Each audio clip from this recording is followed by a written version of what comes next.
Now to our other top story, a clean sweep for Democrats in yesterday's key elections. New York City's next mayor will be Zohran Mamdani, a Democratic socialist who won a slim majority, but nonetheless a decisive victory over former Governor Andrew Cuomo in a three-way race. In New Jersey, meanwhile, Democratic Congresswoman Mikey Sherrill was elected the state's next governor, and Virginia voters made history, choosing Democrat Abigail Spanberger as their first female governor.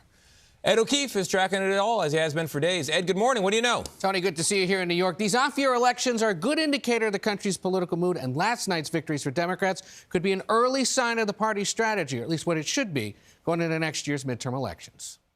From California. What a night for the Democratic Party. To the New York Island. Tonight we have spoken in a clear voice. Hope is alive. And in two key contests in New Jersey and Virginia, Democrats swept every big race on the ballot.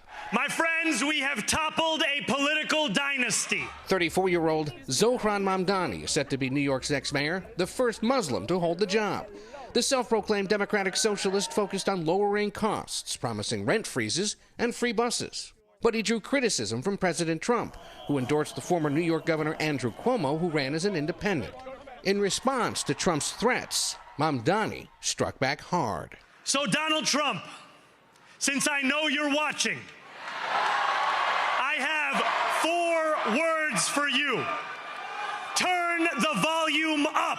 He dismissed the president's threats to withhold federal funding or deploy National Guard to protect the city. To get to any of us, you will have to get through all of us. While Mamdani's win will earn outsized attention, victories by 2 moderate Democratic congresswomen who were once roommates in Washington could also shape the party's direction. Tonight, we sent a message. In Virginia, Abigail Spanberger is set to be the Old Dominion's first female governor.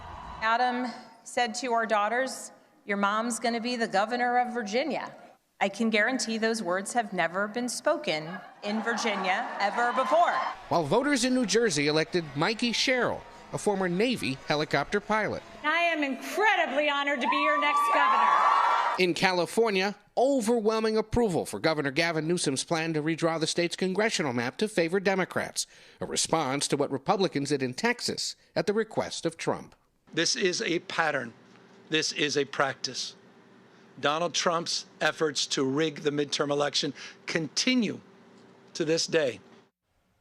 So what does the president, who was a factor in all these races, make of the results? Well, in the social media posts overnight, he blamed the fact he wasn't on the ballot to boost Republican turnout, and he blamed the shutdown. And as Mayor-elect Mamdani was speaking last night here in New York and strongly criticizing the president's threats to meddle in city affairs, the president posted a 4-word message. And so it begins. We'll see if he explains what he means later today. Nate?